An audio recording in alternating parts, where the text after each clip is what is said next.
All right, commissioners, if you can start turning your cameras on, stay muted, and we will start Karen Weeks' discussion. Thank you.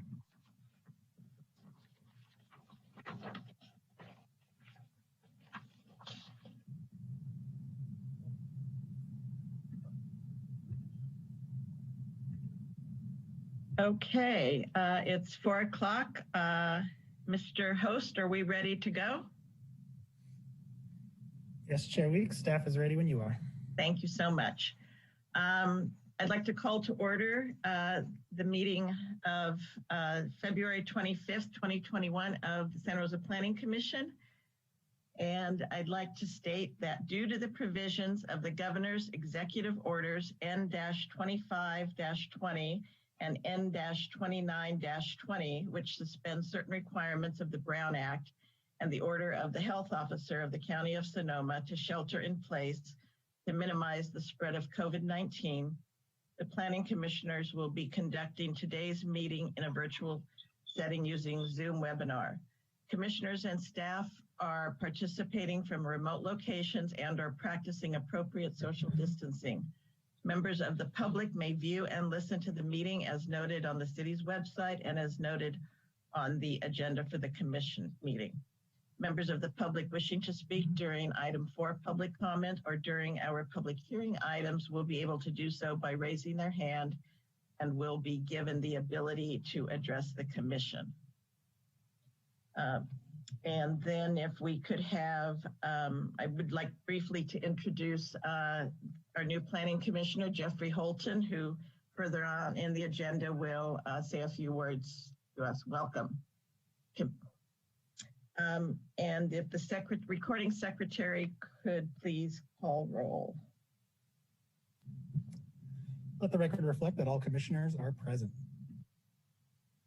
Okay, so before we move on, I'd like to make a note that for the benefit of the Planning Commission and the attendees, that Planning Commission will be asked to consider recommendations of continuances for meeting items 10.1 and 10.2 as described in the memo to the Planning Commission dated February 23rd, 2021 by Mr. Trippel. Okay, so I would like to request approval of the January 14th, 2021 minutes. Does anybody have any comments or changes or corrections? Okay, so then the meetings will be, the minutes of the meeting will be approved. Now I'd like to open public comment period. We would like to open public comment for any item not included in this meeting's agenda.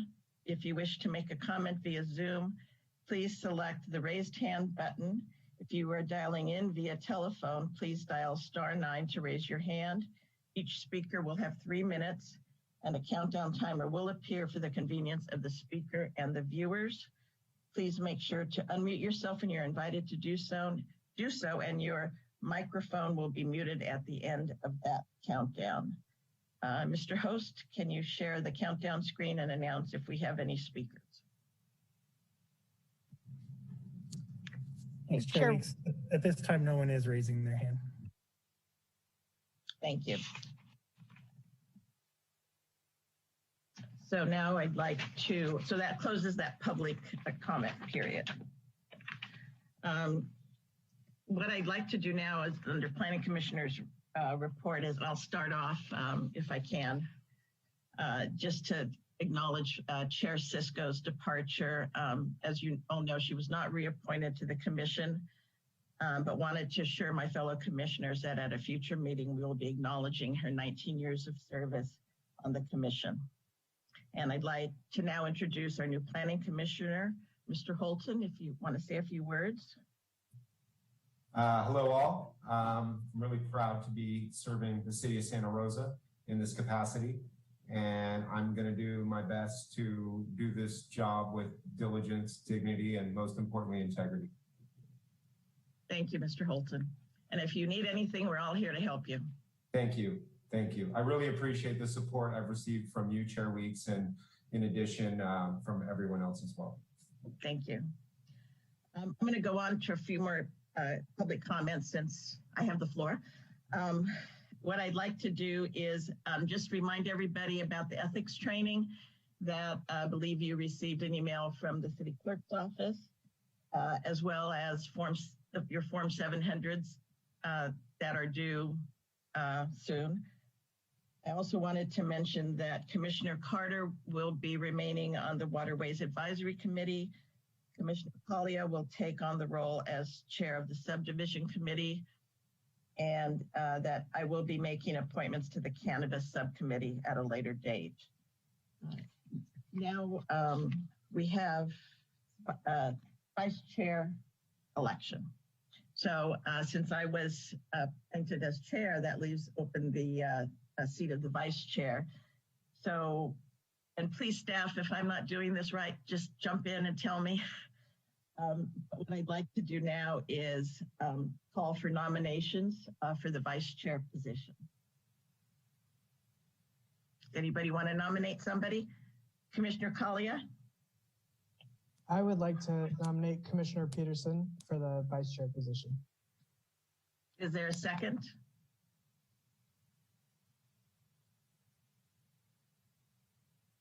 Oh, Commissioner Carter? I will second that. Thank you. Does the nominee accept the nomination? I do. Thank you. Is there a discussion amongst the commissioners? If not, we'd like to call for the vote.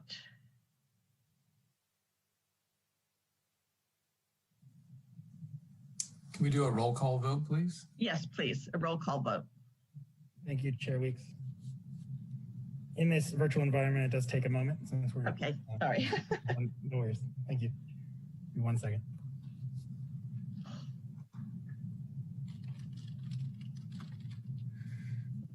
All right. So with this, we go in alphabetical order. Commissioner Carter. Aye. Commissioner Duggan. Aye. Commissioner Holton. Aye. Commissioner Kalia. Aye. Commissioner Krebke. Aye. Commissioner Peterson. Aye. And Chair Weeks. Aye. Thank you very much, Vice Chair Peterson, for accepting this. Now I'd like to ask the commissioners if you have any comments, any reports that you would like to make. Anybody? Commissioner Collier? Yeah, just one thing that I had mentioned before, that I unfortunately have to leave the commission meeting early at 5:30 today, just so to remind everyone. Thank you very much. Thank you. Does anybody else have anything that they'd like to report out on? Okay, then we will go to department reports. And for the department report, we have Interim Deputy Director Bill Rose with us. Thank you, Chair Weeks and Vice Chair Peterson and the members. It's nice to see you all. I'll be acting as the liaison tonight, as Andrew will be the staff planner on one of the items. I wanted to first off just extend an acknowledgement to Chair Weeks. Congratulations on your appointment, as well as Vice Chair Peterson to your selection as Vice Chair. And lastly, I wanted to extend the warmest of welcomes to our new Commissioner Holton. It's nice to see you. On behalf of all of the staff, I think you're going to really enjoy this experience. As we've mentioned previously in our discussions, we're here to assist you in any way. So if there's ever a question, please reach out to any of the staff members. One other thing I wanted to mention for the Commission's reference is our cannabis ordinance has been in effect for some time, as you all know, as you all have acted on a number of projects that have come before you. Staff has determined that it's a good time to take a look at the program to see what kind of lessons learned can be had, discuss our experiences. So on March 4th, we're going to be convening a roundtable. It's an internal staff discussion where all of the departments that work on the cannabis projects are going to get together. We're going to review number of projects, any issues that have come up, and just look at the whole program in total to see if there's anything we can do to enhance it, And so I just wanted to give the Planning Commission an update. We're going to be looking at that. And if any changes come from that, if we think are appropriate, we'll certainly communicate to this group going forward. So I think that's it for department reports. With that, Chair Weeks, I'll turn it back over to you. Thank you, Mr. Rose. Do we have any statements of abstentions by the commissioners? Being none, we don't have any study session items. We have a consent item. So I'd like to announce the consent item and ask the Deputy Director to read the consent agenda item. It would be my pleasure. Just give me one moment. All right. So consent item 9.1, resolution. Resolution of the Planning Commission of the City of Santa Rosa amending the Planning Commission rules and regulations, modifying sections 1, authority, 2, organization, 3, executive secretary. I believe that's 4 meetings and 5 quorum. Thank you. Do any commissioners have any questions or comments on this consent item? Or want any clarification on anything? Chair Weeks and Deputy Director, if I may. The resolution would amend section 6 meetings and section 7 quorum. Sections 4 and 5 would remain as were previously approved. Thank you, Andrew. Thank you. Any comments from the commissioners? Do we have any public comments on this item? It's not a public hearing, but if there's anybody who has a desire to speak on this, is there anything, Mr. Host? No one is raising their hand at this time. Okay. So I'd like to ask for a motion and a second. So do we have a motion to approve the consent agenda? Commissioner Kalia? And second? Yeah, I move to move the consent item. Thank you. Is there a second? Second. Thank you, Commissioner Krepke. So that was moved by Commissioner Kalia, second by Commissioner Krepke. And can we do a roll call vote, please? Yes, one moment.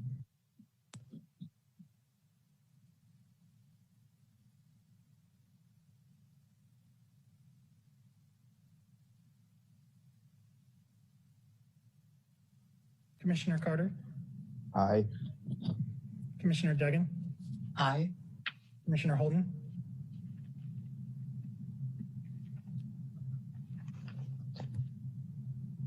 And Commissioner Holden, we need a verbal. Sorry about that. No worries. Commissioner Kalia? Aye. Commissioner Krepke? Aye. Vice Chair Peterson? Aye. Chair Weeks? Aye. So that passes with 7 ayes, and we'll move on to the next agenda item, which is item 10.1, report item 1900 Brush Creek Appeal, study file 1900 Brush Creek Road, ST 20-003.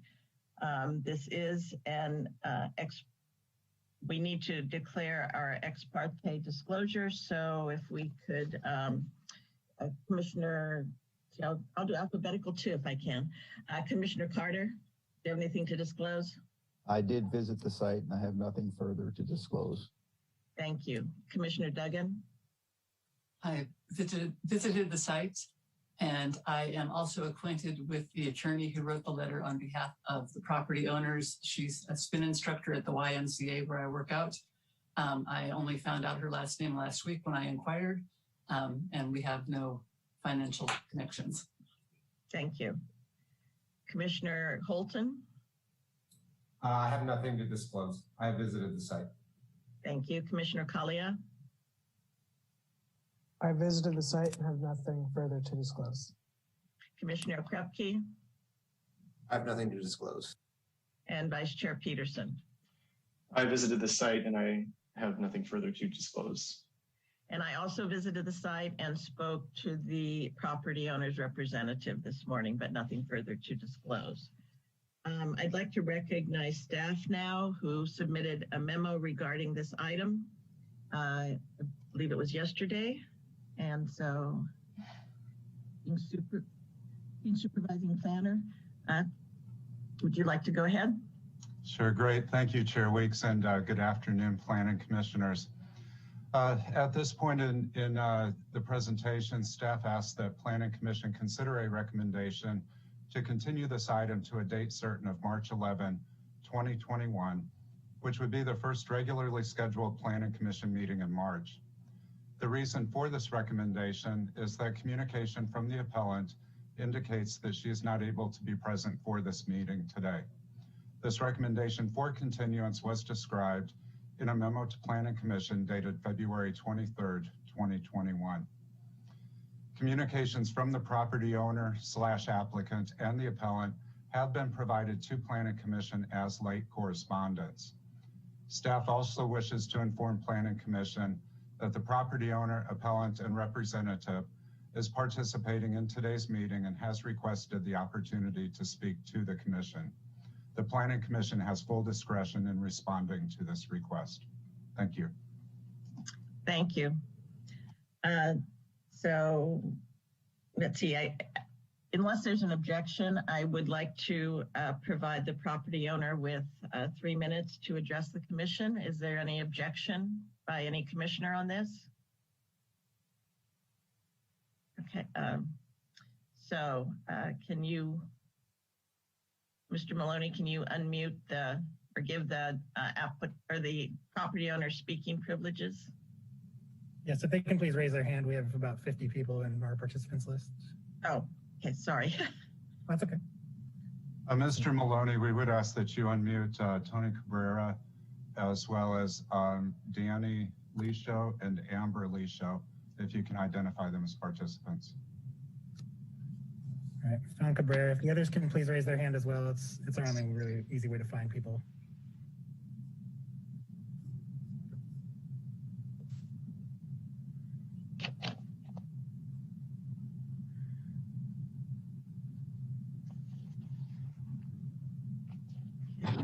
Three of those 4 applicants have it looks like Amber and Daniel are 1, so they all have the ability to unmute and speak at their discretion. Okay. So would the property owner like to start? Yeah. For 3 minutes. And do you need the countdown timer, Mike? 1 second on that. Okay. I don't believe so. Let me check with staff if we do times for these. Okay. Good. Then if the property owner, the Leach House, would like to speak. Hi, thank you. Can you hear me? Yes, we can. Hi there. Thank you so much for giving us some time. I'm Amber Lehow. I'm one of the property owners, and I'm here with my husband, Daniel Lehow. Good afternoon, and thank you. And I just wanted to start out by saying that we understand the city and the commission's positions, and we definitely don't want to be of any inconvenience, but we've basically been dealing with this issue since early December. And we understand that as per the code, reading the earliest scheduled meeting, which would have essentially been in early January, would have been the first available time for us to have this commission hearing. And it's been extended a number of times. This is I believe the 4th meeting since that point. And my husband and I are both, I'm a nurse at a local hospital, and my husband's a sheriff. And the only reason I point that out is it's extremely difficult for us to keep getting our shifts covered. We've gotten 1 shift covered in the past for a potential February 11th meeting, as well as today. And now with a continuance, we'll have to get our next shifts covered. And it's just very difficult, not only on us, but also on our fellow coworkers to fill in the gaps. We also have 2 very young kids that we have to get somebody to babysit for these meetings. So that's just a personal hardship. But on top of that, we feel that we've been very responsive in all of the cities asked if we were available, made ourselves available for all of these meetings. And not only us, but also staff, as well as Tony Cabrera, who's been our liaison. So at this point, we just ask that we at least be considered to go ahead with the agenda item today. If there is a continuance, we ask that we please have a definitive date, just so that it doesn't keep getting pushed back for not only the hardships, but also, like I said, both us and the appellant have had ample time since December to come up with documentation and what we wanted to say at this meeting. So we just feel like we've been fair in giving more than enough time. So we hope that this is at least considered. And again, if it is continued, we ask for a definitive date, which Andrew had mentioned would be potentially the March 11th date. So thank you for your time and consideration. We greatly appreciate it. Thank you. Thank you.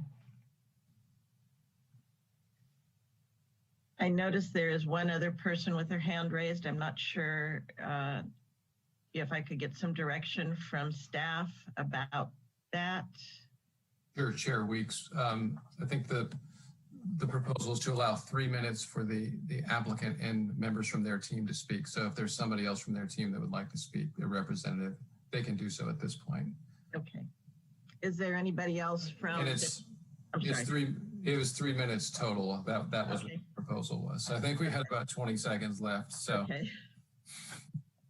Is there any other member of the team that would like to take up 20 seconds?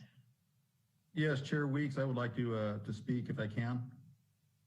Okay, Mr. Cabrera, you have about 20 seconds. Okay, again, just reiterating what Amber said, that this has been a hardship on her to bounce back and forth on this. One of the things I do want to point out is that the appeal was filed on December 17th, and since that time, no new information has been submitted by the appellant.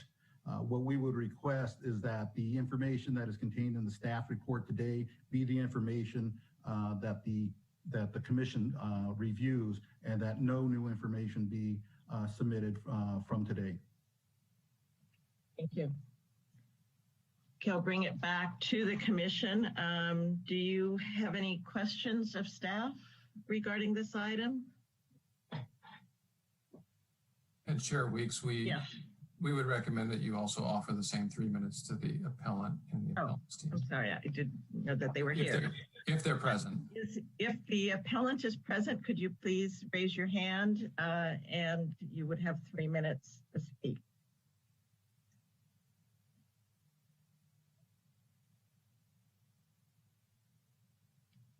Commissioner Weeks, can you hear me? This is Chris Skelton. Yes, go ahead. Hi, thank you, Commissioner. This is Chris Skelton. I'm appearing this evening on behalf of the appellant, and I want to encourage the commission to adopt staff's recommendation for a continuance. I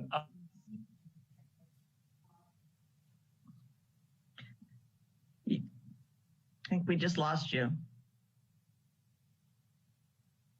Mr. Skelton, we lost your audio. Pardon me, I got disconnected there somehow. Can you hear me now? Yes. Thank you. Excuse me, Chris Skelton on behalf of the appellant. Again, encouraging you to adopt staff's recommendation for the continuance. A couple points of clarification, the basis for the continuance. First, early in the process, staff identified that the materials were going to be made available 10 days in advance of the hearing. They were not. Second, as part of the staff report and the documents that were produced in preparation for this hearing, there was new information that was provided that was not made available under a prior Public Records Act request. Setting aside the potential violation of the Public Records Act, that new information is compelling and it is important. And so it requires additional time to analyze and evaluate in connection with the appeal. So with that fundamental basis that the information was not available, there is new information, it should not come as a surprise that a continuance is being requested. I also did go back and look at the commissioner's prior hearings and understand that 3 out of the 4 prior hearings were canceled. So as much as this is, late in the game, 2 months plus after the appeal was filed, it is, I think, relatively early or one of the earliest opportunities to have the hearing. I don't believe there is a hardship in extending this to March 11th. As I understand it, the property owners continue to reside in the property, and there is no inconvenience or encumbrance on the use of the property as a result of the appeal. Certainly, the burden on their coworkers and on the arrangements that are necessary to accommodate a public hearing, I am sympathetic to. And I hope that in light of COVID and the Zoom accommodations, that those burdens are hopefully alleviated compared to, the good old days where we were all meeting in person. I think with that, the last comment that I have is, I think in response to Mr. Cabrera's suggestion that the administrative record be limited to only what you have before you today, I would just suggest that that's a violation of procedural due process. We hope that the commission will receive, review, and digest all the information in advance of the next hearing. And I certainly will be presenting some of that information based on the documents that I've just now come to learn about. So thank you very much for your time and consideration, and I look forward to seeing you on March 11th. Thank you, Mr. Skelton. Okay, so now I believe it's time to bring it back to the commission. Are there any questions of the commissioners for staff at this point? Commissioner Collier. Thank you, Chair Weeks. Just a quick question for staff. How many times has the appellant asked for a continuance, and was a continuance because of canceled planning commission meetings, or was it just based on request from the appellant? Sure, thank you for your question. So this is the first time that the appeal has been scheduled for planning commission in that it has appeared on a planning commission agenda. So this has been the first request for a continuance of the meeting item at a planning commission meeting. Prior to that, we had inquired of the property owner and the appellant availability on, I believe it was the January 25th meeting, and it was indicated that at that point in time that would not be an opportune time to schedule the appeal for review. Thank you. Thank you. Commissioner Peterson? So just a kind of a procedural question, if we're looking at March 11th, I mean, we don't need to make any particular findings at this point, do we? Or we can just pick the date? That's correct. It's at the commission's pleasure. And just wanted to add one clarification. Staff is recommending that this be continued to a date certain. And we also want to make it clear that we're not in that recommendation precluding any additional information from any party. So we can continue to receive that information. Obviously, the closer it gets to the meeting limits some of the time for staff to be able to review that, but we wanted to make that clarification. Thank you. Any other questions by commissioners? No? Okay, then I'd like to ask for somebody to move that we continue this item to a date certain of March 11th.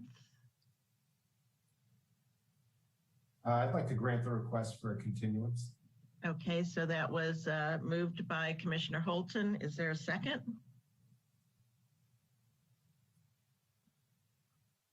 I'll second. Thank you. And second by Commissioner Duggan. So that, if we could call for votes, Mike.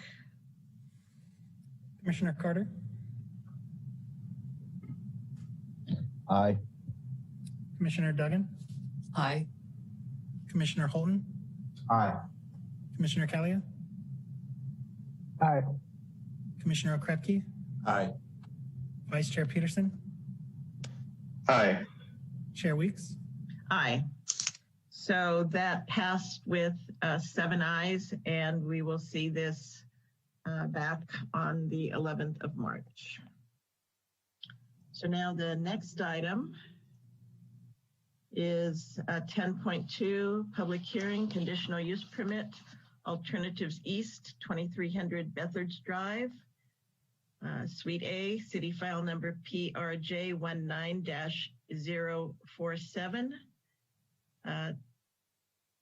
This is an ex parte disclosure, so I'd like to call on first Commissioner Carter for any disclosure. I visited the site and have nothing further to disclose. Thank you. Commissioner Duggan? I also visited the site and have nothing further to disclose. Thank you. Commissioner Holton? I also visited the site and I, in addition, have nothing further to disclose. Commissioner Kalia? I visited the site and have nothing further to disclose. Commissioner Okrepke? I have nothing to disclose. Vice Chair Peterson? I visited the site and have nothing further to disclose. And I also visited the site.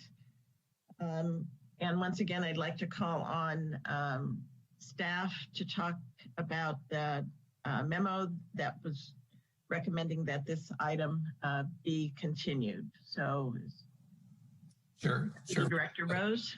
Actually, Senior Planner Adam Ross will be giving the summary on this and the recommendation. Hello, Mr. Ross. Hello, Chair Weeks, Vice Chair Peterson, members of the commission, thank you for being here tonight. So item 10.2 is, as you stated, I just want to say again, thank you. And at this point, staff asks that Planning Commission consider a recommendation to continue this item to a date certain of March 25th, 2021, which would be the second regularly scheduled Planning Commission meeting in March. The reason for this recommendation is that through public correspondence, planning staff was alerted to a deficiency in noticing as it relates to required on-site signage, in that only one on-site sign was installed on the Bethards Avenue frontage. Current regulations require that on-site signs be installed on all street frontages, so an additional sign should have been installed on the Yalupa Avenue frontage. This recommendation for continuance was described in a memo to Planning Commission dated February 23rd, 2021. If continued to a date certain of March 25th, 2021, planning staff will renotice the meeting item entirely and ensure that on-site signage is correctly installed. Additionally, planning staff notes that public comment late correspondence has been provided to the planning commissioners and entered into the public record. This continuance to March 25th would allow planning commissioners and the public ample opportunity to consider the late correspondence. In addition to that, I spoke with the project applicant and they were in favor of this request for continuance to the date certain of March 25th. Thank you, Mr. Ross. But bring it back to the commission. Do you have any questions of Mr. Ross regarding this? I don't see anybody. So I'd like to ask for somebody to make a motion to continue this item to March 25th. So moved. Okay, I'm sorry, was that Commissioner Okrepke? Yeah. Thank you. Chair Weeks. Oh, yes, Mr. Chair Rose? Weeks, I'm sorry to interrupt. Much like the previous item, we'd recommend that the chair inquire if there are any members from the applicant team that may wish to speak on this. Sorry. Are there any members of the applicant team that would like to speak on this item at this time? Sure. Is that, am I on mute or I'm not sure? I'm so sorry. So are you are the applicant, if I recall correctly? Yes, Chair Weeks, I am. Okay, so you will have 3 minutes to speak on this item. I just briefly want to apologize for any inconvenience that this lack of signage caused. I forwarded the city's email to Signs Par Excellence, which assured me that they've done hundreds of these meetings. And I should have read the second page of the request and just left it in their hands. But after a year of wading through this process, we're very excited to proceed. So thank you for your consideration on March 25th. And we're happy to continue and proceed. And if possible, is it possible for me to give my email address in this forum so that anyone who has questions that might want to reach out to the applicant and me about the project can reach out to me via email? Would that be appropriate if anybody has appeared and has questions about the application? Yes. Mr. Rose, is that okay? Yeah. This is a public comment. And so if you're comfortable with that, you may do so. Very much so, sure. My private email is mskslr@comcast.net. And I'm happy to forward the staff report, all of the engineering studies that were done, site reports, and answer any questions that anyone has. So mskslr@comcast.net. Thank you. Thank you very much. Okay, now, I don't believe any of the commissioners had comments, but once again, I'll check to see if there are any comments by any commissioners regarding this item. Then if somebody, if somebody could make a motion regarding this. Actually, Mr. Okrepke, you already made a motion, so can you make the motion again, please? And I'm sorry for how long I can keep saying this is my first meeting, but this is my first meeting. So Commissioner Okrepke, can you make a motion again?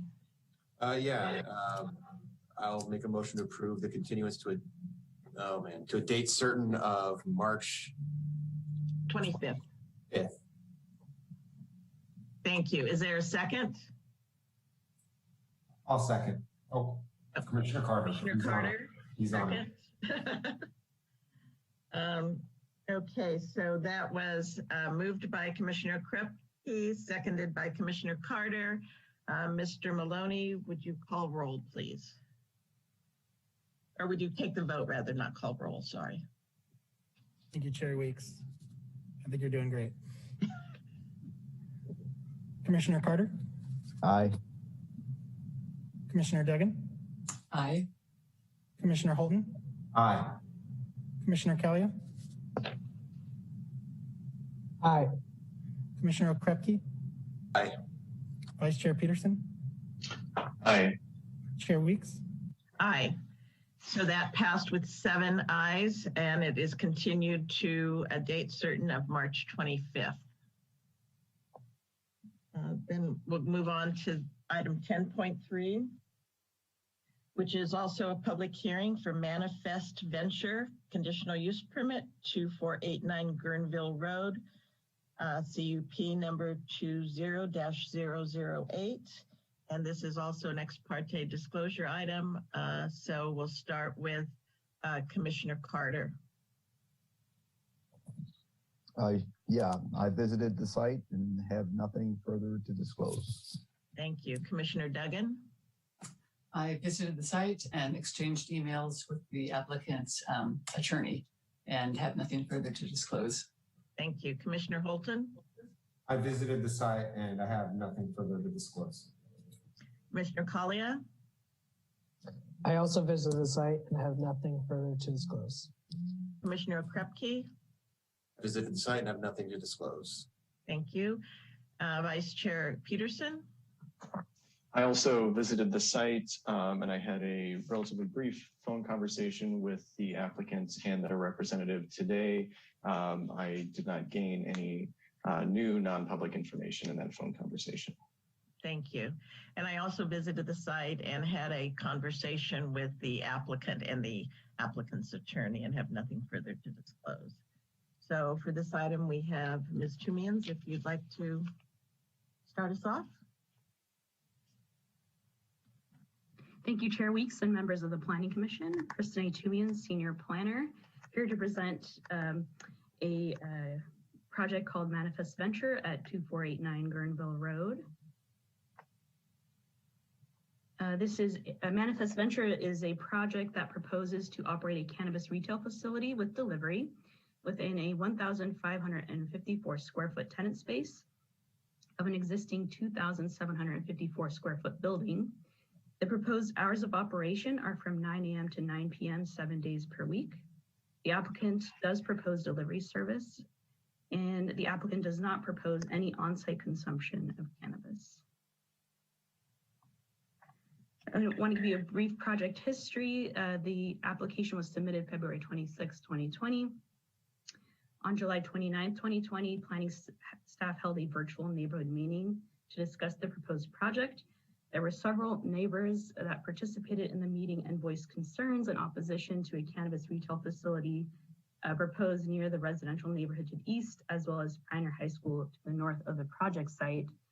And on January 21st, the project was deemed complete. This is the project location. It's in the northwest quadrant of the city at the corner of Fulton and Guerneville. This is shows where Pioneer High School is in relation to the project site. It's more than 2,200 feet away. This is a close-up aerial of the project site. As you can see, it's developed with an older retail storefront. I'm told it was a chocolate factory at one point originally.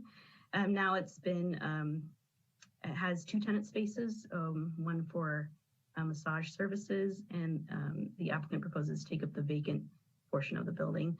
There are 2 residential structures to the back.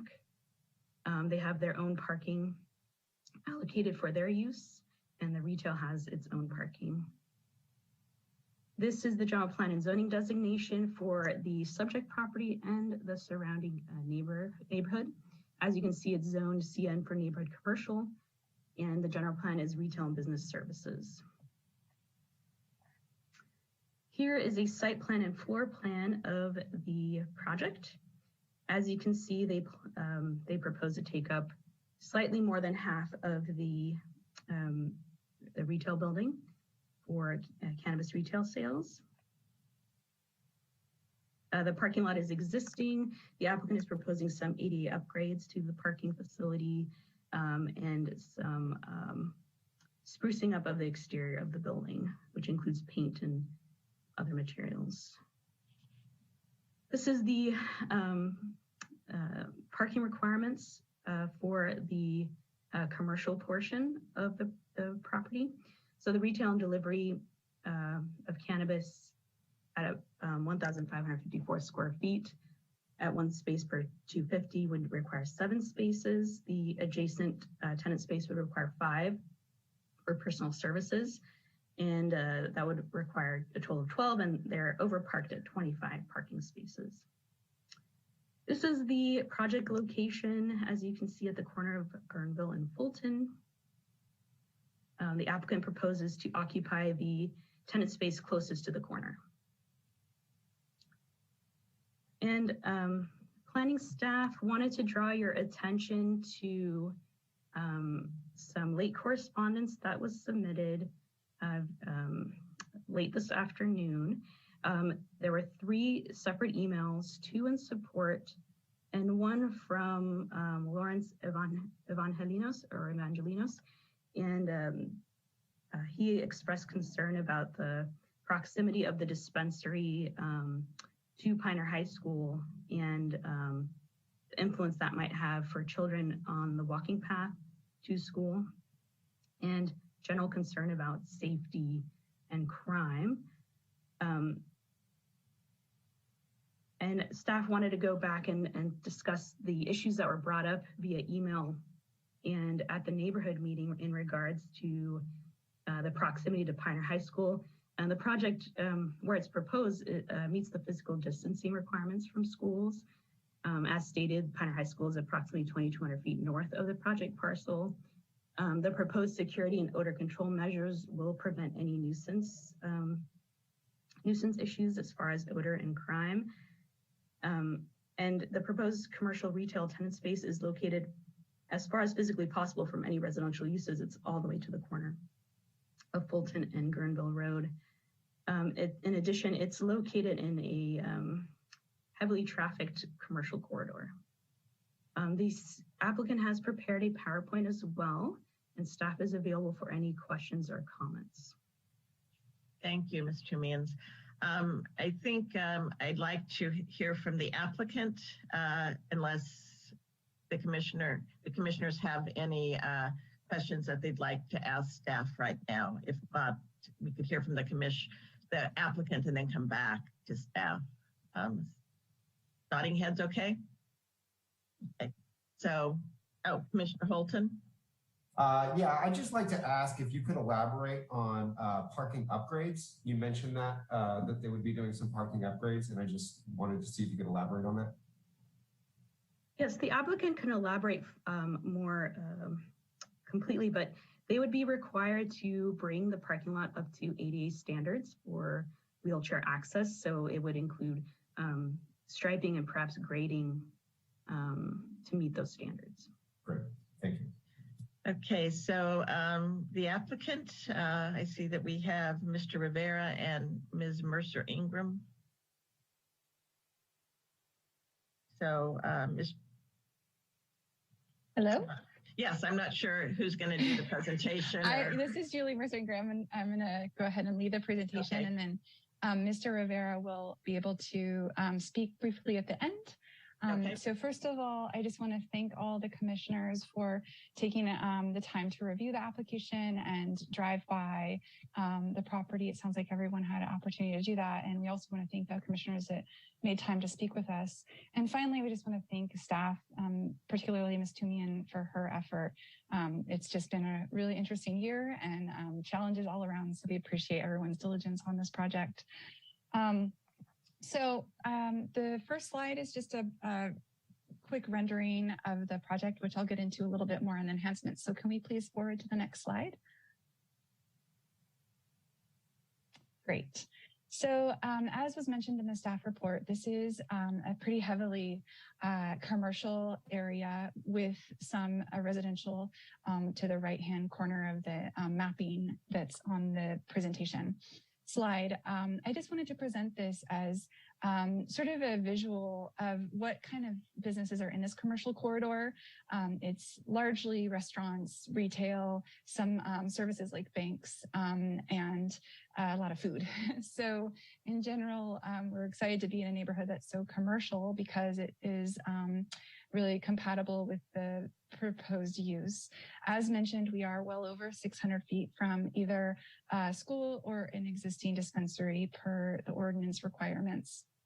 The project is a particularly visible location, which was of concern and is of importance when the policy for the commercial cannabis licenses or permits was passed. So I do believe this is a great location because of the visibility for sort of guarding against any sort of issues that might come up.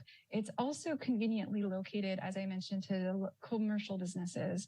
And very importantly to the applicant, it is easily accessible from public transit, bike lanes, and is very walkable to neighborhoods surrounding this parcel.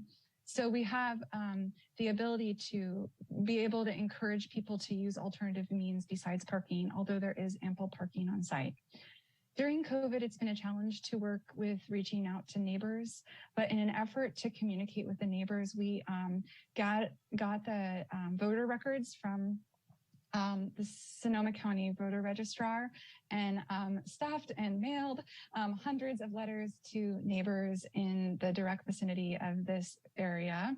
And we received 4 responses, all in support of the project and 2 asking for jobs. So we didn't have anyone contact the applicant directly around any opposition to the project.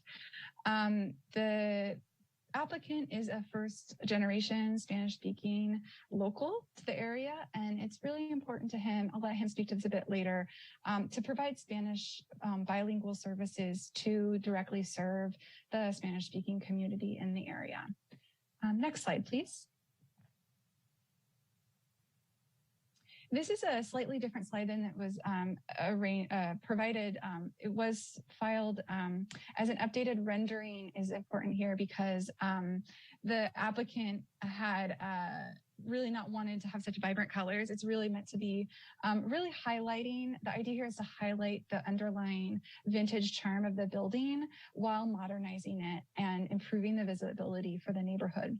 So the steps that the applicant is taking with the architectural team is to update the building's facade by removing the faux stone or the stone on the front and resurfacing, painting that a nice neutral but lovely peach pinky color, probably something a little bit softer than the bright pink that was provided in the slides with the agenda. On that wall on Fulton Road, this is a mock-up. It is not at all intended to be the proposed mural, but the idea is to do work with a local artist to present a mural that sort of reflects the community and to provide some sort of artistic point of interest on that pretty visible corner. In front of that will be planter boxes that feature drought tolerant and native plants. And also of importance is the bike parking that will be included in the updates to the building. In addition, the interior will be remodeled to both provide security and updates that are needed for the business operations, but also it is a bit dated inside. So the building will also be brought up to code by installing fire sprinklers as well as the required security systems. The use of the applicant intends to enroll in the Sonoma County Clean Evergreen Power. So 100% of the power will be provided by local renewable sources, and they plan to install energy efficient lighting and equipment. That is then, one other thing is the visibility from the front window, you will not be able to see, it looks like you can see through in this window in the artist rendering, but nothing will be visible from the exterior of the building to see inside the building. So that will not be, no one will be able to see any transactions, any cannabis, nothing visible from the front per the code and state rules. That is not going to happen. Next slide, please. As I mentioned before, this project features very easily accessible public transit and alternative means to access the property, including two bus stops within 50 feet of the building's entrance, dedicated bike lanes, bike parking will be installed, and 25 parking spots available on site. Employees and customers will be encouraged through incentives to bike and use public transit, both to get to work and for customers to get to the store. Next slide, please. Security is of the utmost importance to the applicant. It's also required by state law to have surveillance cameras on the inside of the facility where any cannabis is located, as well as on any entrances as exits, as well as a downward facing parking lot view such that no surrounding neighborhood is captured, but that it is able to capture what's happening in the parking lot. The camera recording will be 24/7 and 90 days of footage will be retained. The alarm system will be installed and be able to be monitored from the applicant and manager's phones, and will have immediate response from a local security provider. And as required by state law, the security personnel on site will both police inside, or not police, but monitor inside and the surrounding area of the property, including the parking lot, on a rotating basis. In addition, the practices on site will be using the track and trace system through the state that is required by law that tracks all cannabis from seed to sale. The deliveries that are scheduled for products will be, all deliveries will be scheduled in advance, and that any distributor that's delivering products will have the license information confirmed, as well as the driver confirmation sent in advance, so that they are fully expecting each delivery. The deliveries will happen with a security guard on site managing at all times that delivery. Customers as well as guests will be required to present government issued ID to prove both age verification, or prove their verification for their age, as well as for deliveries, making sure that the person who was supposed to be delivering is in fact who is on site. Staff will wear badge IDs so that they're easily identifiable as authorized personnel, and all staff will receive extensive security training. Limited access areas are defined by state law as areas that contain cannabis, and only authorized staff and escorted visitors will be able to access those areas. Next slide. The applicant did engage Warner Mechanical Engineering Incorporated to provide a odor mitigation plan. In addition to the state required packaging rules that do not allow any open containers, or excuse me, they do not allow any open cannabis on site. So all cannabis goods are delivered packaged and airtight, as well as child resistant and tamper evident, so that no cannabis odor should escape from the state required packaging. In addition, the applicant will have no on-site consumption and no open containers on site for the customers to view. Staff will be trained to detect odors and monitor the facility and immediately remedy any issues if there were an issue, including routine verification of all the systems and monitoring those for effectiveness. And of course, the engineer will be working with the applicant through the building permit process to install carbon filters, as well as air balancing systems and system testing equipment. Next slide. It's important both for satisfying the general code requirements as well as just the applicant's focus on sustainability.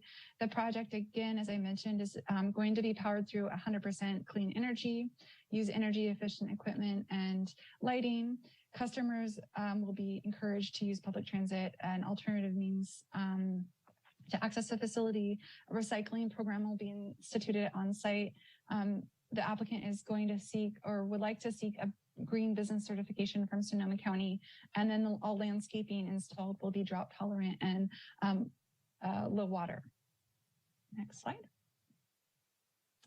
Licensing and compliance is very important to the applicant. A few of the agencies that will be overseeing this license will be, of course, the Cannabis State Bureau of Cannabis Control. The metric system will be needed, and the applicant will pursue, as required, the Sonoma County Health Permit prior to occupancy. Kind Law LLP has been involved in this project from conception and will continue to provide legal compliance services for the applicant. Staff will be trained in metric and compliance rules, and the applicant will, of course, abide by all local rules as well. Next slide.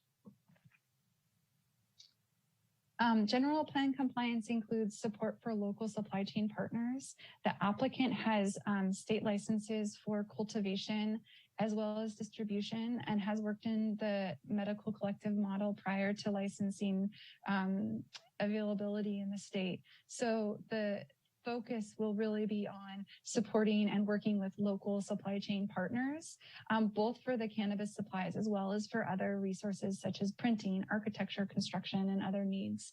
So really focusing on supporting Sonoma County and the greater North Coast region through this project. This project will create a mixture of jobs, including retail clerks, delivery drivers, compliance staff, administrative staff, marketing, management, and of course, will support the professionals who are needed to bring this project into fruition. And then finally, we just want to recognize that this project is on 2 major Class 2 bike lanes, and is very important to the applicant to really encourage people to use those bikes to get to the facility. Next slide, please. So before we meet the applicant, I just wanted to, before I sign off, to just make sure to reiterate how this project seeks to really improve the highly visible corner by increasing or by enhancing the facade of the building as well as the interior, providing security, odor mitigation efforts, and complying with state and local rules across the board. As such, the applicant anticipates that the neighbor properties may even increase in value, but if not, at least the neighborhood will see a bit of an eyesore be improved through the efforts of this applicant. Mr. Rivera is able to maybe speak to his qualifications and just state what this project means to him. So Manny, are you there? Yes, I'm here, Julie. Thank you so much. And thank you to everybody for being on the call. I'm very excited, a little bit nervous. I am really confident in the team that we have for this project. I've had the opportunity to work in the licensed realm for cannabis here in California. I'm very well versed with the regulations, very well versed with the track and trace program, and looking forward to taking all that knowledge and my experience to be able to run this retail facility. And most importantly, as a member of this community and living and being a homeowner here in on the west side of town, it's very important to me that we operate ethically and that we take into consideration all of the neighborhood concerns. And you know, I'm just very, very excited about that, and also very, very excited as first generation Mexican American entrepreneur to be able to accomplish this. Even though in our county and our city there is no social equity programs yet, but very excited that I'll have an opportunity to really focus on bringing some education to the Latino community, which seems to be at about 28% here of Sonoma County, and I believe it's a little bit underserved. So we're definitely very, very, very excited to be a part of the community and to continue to do good work here in the city that I reside in. So thank you so much for this opportunity. And like I said, just very, very, very excited to be making some headway. As you know, the process can be a little bit tedious, and with COVID, you know, there's been some challenges, but I think that overall, Julie, thank you so much. We've done the best that we can to be able to reach out to everybody and really, you know, answer questions and be there to make people feel comfortable with what we're trying to do here.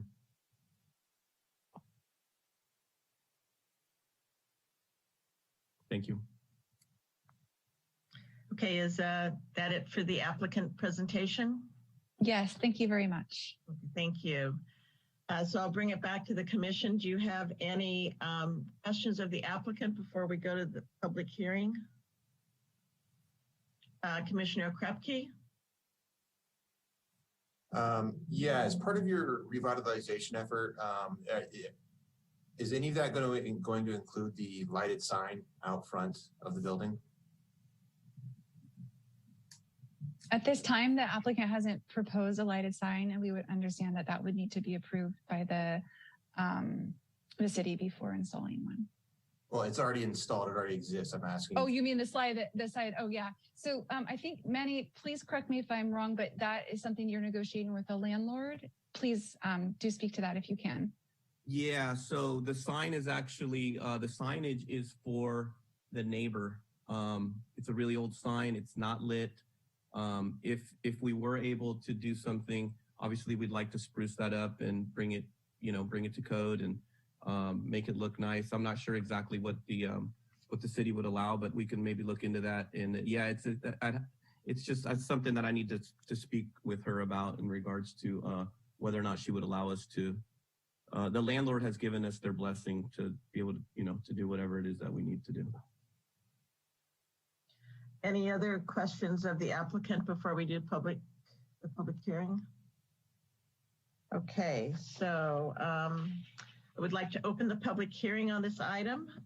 If you wish to make a comment via Zoom, please select the raise hand button.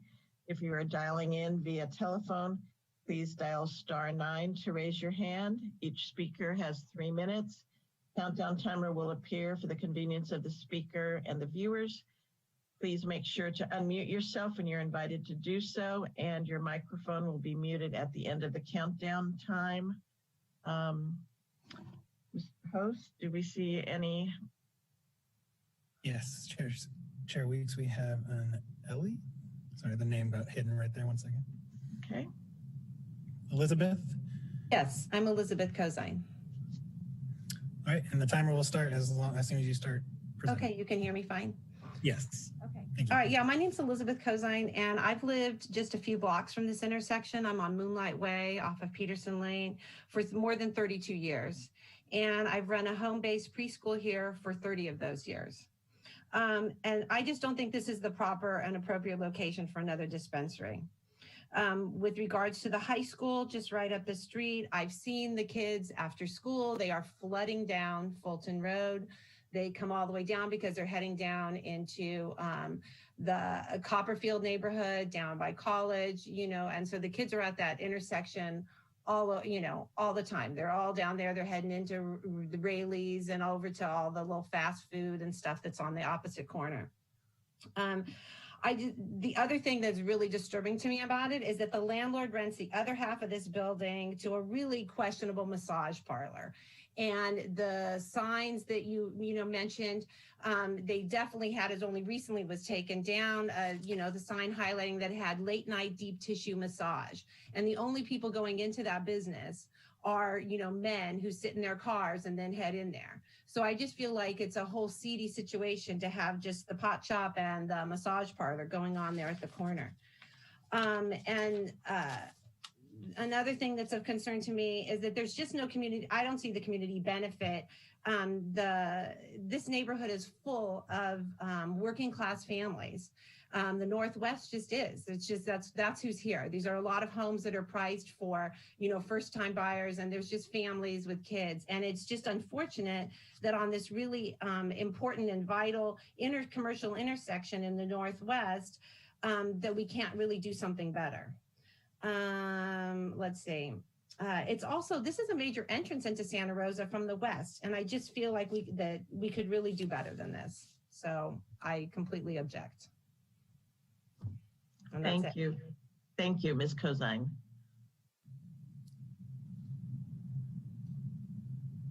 All right, next, Chair Weeks, we have a Jesse Schwartz.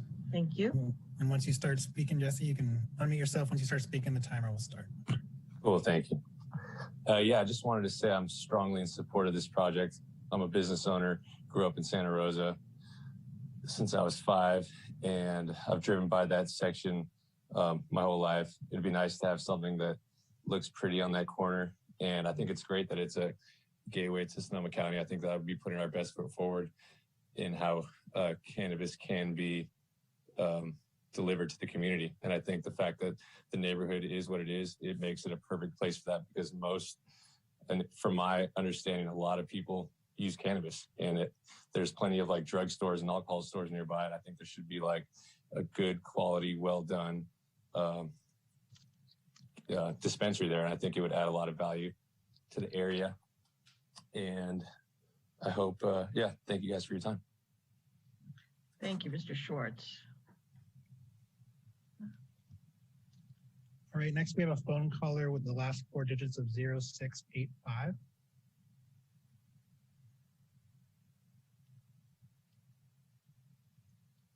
One moment. Okay. Hi, can you guys hear me? Yes, we can. Yes. The timer will start. I'll give you a little notification when you have about 10 seconds left, since you may not be able to see the timer. Okay, no problem. Hi guys, my name's Justin Newroth. I'm friends with Manny. I also live on the west side of Santa Rosa. not far from this intersection, a little bit east on Guerneville Road.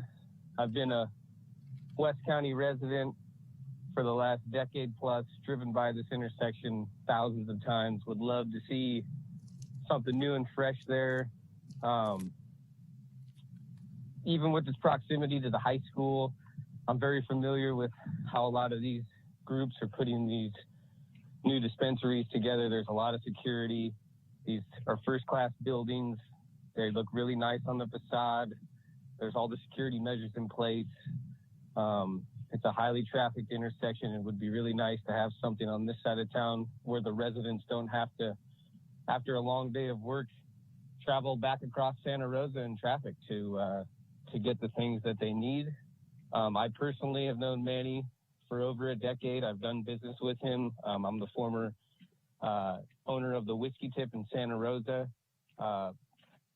He's a stand-up guy. Everything that he does is first class.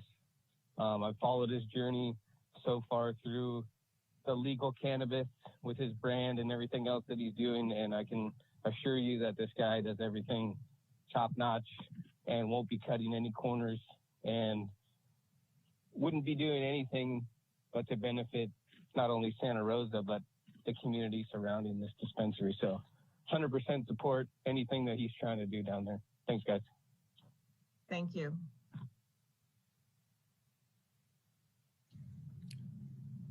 Thank you. We have a few more hands raised. Okay. Next, we have with the title of Economic Development Board, Sonoma County. And if you can please state your name for the record.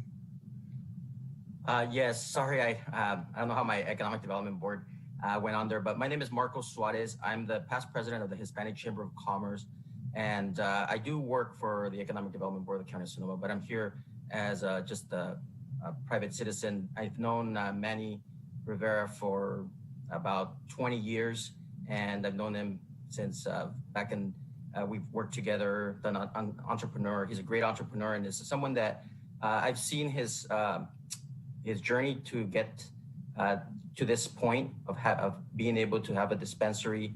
And I've talked to him in the past, and his vision of really supporting community and supporting underserved communities, providing jobs for people of color, and making sure that everything around safety. I feel very comfortable supporting Manny because he's just always been an upstanding type of person. And I really support him on this. And that's what I'm here to talk to, his character and the type of person that I know that he will make sure that no children that are not allowed to be in the area or have any issues there, because I know the communities that are surrounding the concerns that are there. And I share those concerns. Obviously, we all share them, but we know that there's, I have children as well that are, in elementary school, high school, and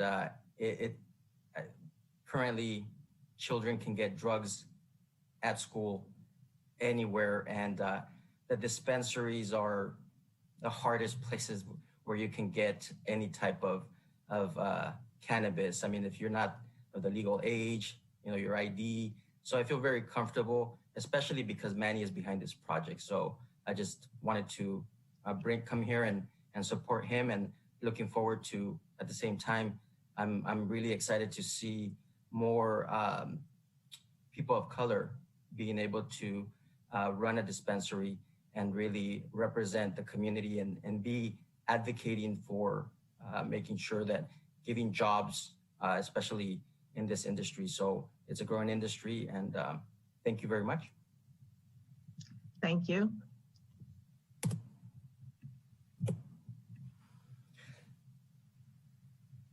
All right, next we have an Ann, and if you can state your whole name for the record.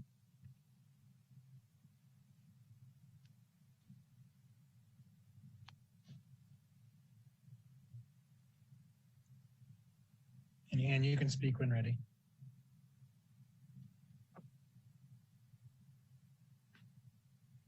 If you are currently speaking, we are not able to hear you. I am able to see that you have a microphone and that it's showing that it's working, but it looks like you just muted and unmuted. We are not able to hear you at this time.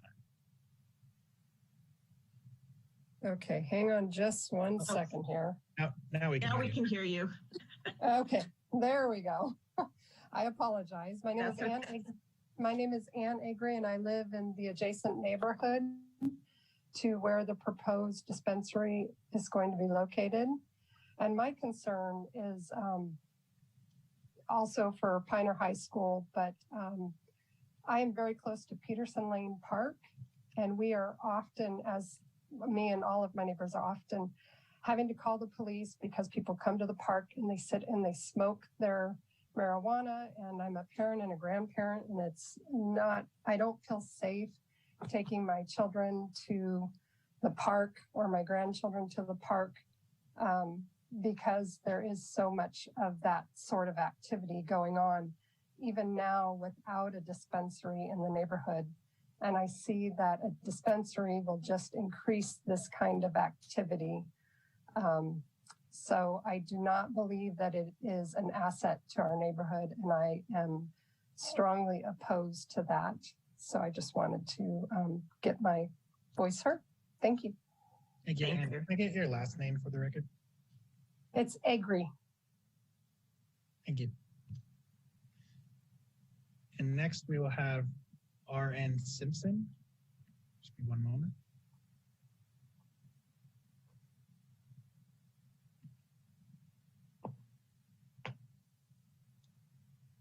And if you can please state your name for the record. Good afternoon. My name is Roger Neal Simpson. Let's see, a resident of Santa Rosa since 1959. And calling in today to speak in favor of the project. I drive past the location very frequently. I live just not too far to the west. And a part of the neighborhood, there's a neighborhood app that many people know about. It's what brought me the idea to be able to attend the meeting today and to call in. There was someone in the neighborhood that may have been responding to the letters that were sent out, asking people to be aware of the project and to protest the project. I found it interesting when I followed the line of people responding to the neighborhood post that 80% of the people responding were in favor of the project. I tried to go back through my phone and find so I could have a scorecard for you folks this afternoon, but either I'm not technically whatever to be able to find it or the post has been removed, okay? So historically, you know, I didn't ride my bicycle this far west, but I know that there used to be a combination of a hardware store and a liquor store in that half of the building. And I know that for eons, the other half of the building was Antonio's bar that opened up at 6 o'clock in the morning. So I don't know that there's that much of a change as, you know, as far as activities in the area that I'm getting off point. But as far as historic things on the building, is it used to be a candy place and fudge for a long, long time. They had a nice mural that got faded. Then there was a dry cleaner that moved in there, and the place has been vacant for a year, year and a half. And it'd just be really nice to see something, see a going viable tenant in there. I'm thrilled to see the paint job and the return of the mural. I think it's a plus that the owner manager wants to feel good about people on bicycles coming and going. My suggestion is maybe they have a discount for people who come on bicycles. I don't know, but also I don't intend on being a customer. I don't believe I'll be inside the building, but every time I'm driving home, I'm looking forward to the new paint job and the flowers and everything else and the general improvement to the neighborhood. So thank you very much this afternoon. Thank you. Thank you. One moment. Okay. And at this time, it does not appear that anyone else is raising their hands. Okay, and we dumped. Just so staff is aware, it looks like the applicant is raising their hand at this time. Can I get some direction from staff about regarding the applicant? Actually, let me go ahead and close the public hearing at this time and bring it back to the commission. That was exactly be the staff recommendation as well. Okay. Chair Weeks. Thank you, Chair Weeks. Staff, do you have any, do you want to respond to any of the comments made by the public in the public comment portion?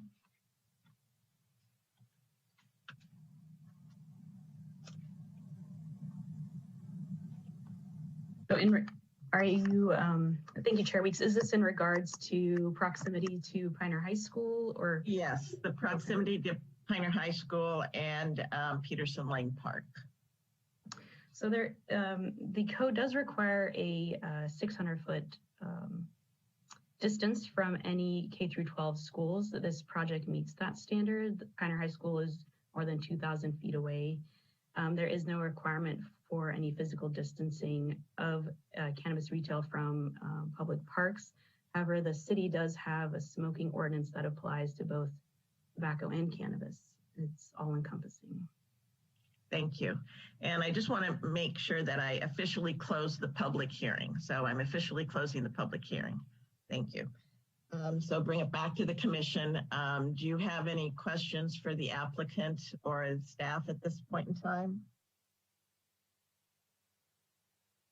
Then I'd like to ask somebody if they could make a motion, and then we can start with discussion.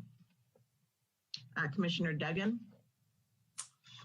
I'll move a resolution of the Planning Commission of the City of Santa Rosa approving a conditional use permit for Manifest Venture to operate a cannabis retail dispensary and delivery business within a 1,554 square foot tenant space located at 2489 Guerneville Road, Assessor's Parcel Number 034-131-005, file number CUP 20-008, and waive further reading. Thank you. And is there a second? I'll second. Thank you, Vice Chair Peterson. That was moved by Commissioner Duggan and seconded by Vice Chair Peterson. And we'll go ahead and start our discussion. Let's start with you, Vice Chair Peterson. Sure. So, you know, I think we've had a pretty comprehensive presentation from the applicants. This is certainly something that is still relatively new, but I think the commission has seen, you know, quite a few of these over the, you know, since the cannabis ordinance was passed. And I think, you know, at least to my approach, things are getting a little bit more routine. Excuse me. So to address some of the public comments that we got both in writing and here live, you know, I think there is a reason to be concerned about overconcentration of cannabis, both retail and production facilities in Northwest Santa Rosa. I think part of that is just inevitable. It's the location where there's a lot of commercial general zoning that allows people to do that kind of work there. But the other part I want to address is, you know, one of the goals of the cannabis ordinance, you know, several years on now, was to disperse these throughout the city so that you don't create sort of a red light district for cannabis, so that people aren't, you know, you're not creating, you know, you're not inducing traffic to go to the cannabis district in Santa Rosa. And so what we've seen, although not all of them have opened, is a pretty good distribution throughout each quadrant of Santa Rosa. You know, we've got them as far east as sort of Rincon Valley, that at least have been approved. You know, the one that was continued, the other item that was continued today was down for in Bennett Valley. You know, we've got some on Sonoma Avenue near downtown. You know, so I think that, you know, the location of this particular cannabis dispensary doesn't raise any issues on that front for me, on the overconcentration front. The proximity to schools, again, you know, there was a long debate. We still have a cannabis subcommittee about, you know, the setbacks from schools, where it ended up with 600 feet. Whatever that may be in terms of appropriate or not, that is the rule that we're dealing with. So anything outside of that does meet that finding for me. I think one of the public commenters in support of this project made a good point, which is along those same lines, kids, there's a grocery store across the street and there's shelves and shelves of alcohol that the kids can see right there. So I think what Santa Rosa is trying to do is to treat cannabis like a regulated legal substance, which it is under state law. And that, in my mind, it's really no different than alcohol for that kind of approach of, kids being exposed to it. There's a sign ordinance, you can't see in. I'm sure the security that's going to be there isn't going to let people consume on site. If there's a neighborhood liaison that the applicant is considering, having as a role in their thing, I would hope that addressing the concerns about consumption in the park could be part of that to the extent that they're able to do anything. The sort of the safety and crime part of it, everyone on the commission and staff has heard me, it's a broken record on this, but it's sort of counterintuitive, but what happens when you've got more eyes, even with a business like cannabis, you've got cameras, you've got security, you've got, customers coming and going, is that the neighborhood becomes safer. The more eyes that are out there, the better it is, because what happens is that, the negative aspects thrive when people, aren't there to take a notice of it and call the police if necessary. So in my view, I can make all the findings necessary to approve this project. Thank you, Vice Chair Peterson. Commissioner Duggan? Thank you. I too can make all the findings. It's consistent with the general plan and our rules around cannabis. It's consistent with the zoning code. It meets all the state and local requirements regarding security and odors not being detectable outside the building, lighting outside, the track and trace program, and the security around the trash. It meets all the distance requirements from schools and other dispensaries. And so I will be voting in support of the project. Thank you. Commissioner Okrepke? I too can make all the necessary findings to vote in favor of this project. I'm from the Northwest area. That's my grocery store is the Raley's right there. I echo Vice Chair Peterson. Not only is there the grocery store across the street, but you have Rotten Robbie's and the Arco, which both sell alcohol, and then you have the Fast and Easy Mart. So there's multiple places that actually do have signage for selling alcohol right there, where cannabis isn't allowed to under many circumstances. I have preschool age children, so I sympathize with the speaker that brought that up. Unfortunately, preschools, daycares, those things are not brought into code. It's K through 12 as defined by the California Public Health Department. And so we're not this is something that at least once a month, one of us says on this commission is that we are not a decision-making body. We do not make decisions for the community. We review what is put in front of us. It does it, as Commissioner Duggan said, does it meet code? Does it meet the general plan? Does it meet zoning? And then we make our decision based on that. We don't. We can't just unilaterally decide this is a bad place. We don't agree with it. As to the neighbor of the proposed business, not to make past judgment on it, but if indeed what was said is true, maybe the lighting and cameras will dissuade any nefarious acts that go on, alleged nefarious acts that happen in that area. So in wrapping up, I think the one thing that is big to me is I drive by that corner quite frequently, and quite frankly, it is an eyesore. And as it is a gateway from the west, and it is a major thoroughfare both going east, west, and north, south, just the fact that it's getting revitalized and renovated is a huge plus to me. So taking all those things into account, like I said, I can make all the required findings to vote in favor of this application. Thank you. Commissioner Collier? I also echo my fellow commissioners, and just as Commissioner Krepke was stating, that we are required to make specific findings. And as Commissioner Duggan mentioned as well, they are around zoning and the other findings that we need to make. And I can make all of those required findings and will be supporting the project. Thank you. Commissioner Carter?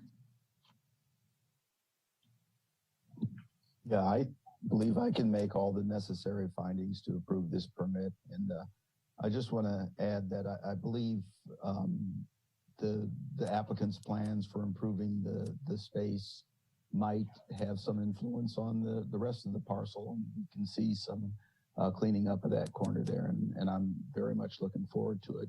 I do drive by the intersection and it's busy, and lots of eyes on the site, I think, will add to the feeling of security. I also happen to end up in that part of the town on my bike a lot, and I'm glad to see that the applicant has considered bike and transit in his customer base. And I think I will support the project for all the reasons stated. Thank you, Commissioner Carter. Commissioner Holton? Hello. I'd also like to echo the sentiments of the other commissioners, and I also agree to make necessary findings due to the fact that the general plan, the coding, everything is in line with what needs to be in place. But more importantly, I'd like to acknowledge the community for voicing your concerns and also voicing your support. We really appreciate you coming and trying to shed light on a situation and give your perspective. We really do value that. I also would really like to acknowledge Mr. Rivera, because I think it's an amazing thing in what you're doing for the Latino community. I think it's really important for us to really start pushing this DEI model, this diversity, equity, and inclusion model, and to see a Latino business owner get into this avenue, I couldn't be any happier. So I also will be providing full support for this project. Thank you. And I also will be supporting the project, and I can, as previously stated, make all the required findings. So with that, it was moved by Commissioner Duggan, seconded by Vice Chair Peterson. And Mr. Maloney, can you do the roll call? Yes. Commissioner Carter? Aye. Commissioner Duggan? Aye. Commissioner Holden? Aye. Commissioner Kalia? Aye. Commissioner Krepke? Aye. Vice Chair Peterson? Aye. Chair Weeks? Aye. So that concludes our meeting for tonight, and we'll be adjourned to the next scheduled meeting of March 11th, unless I forgot something, Mr. Rose? No, I was just going to wave goodbye to everybody. Okay, good. That's nice. Bye, everybody.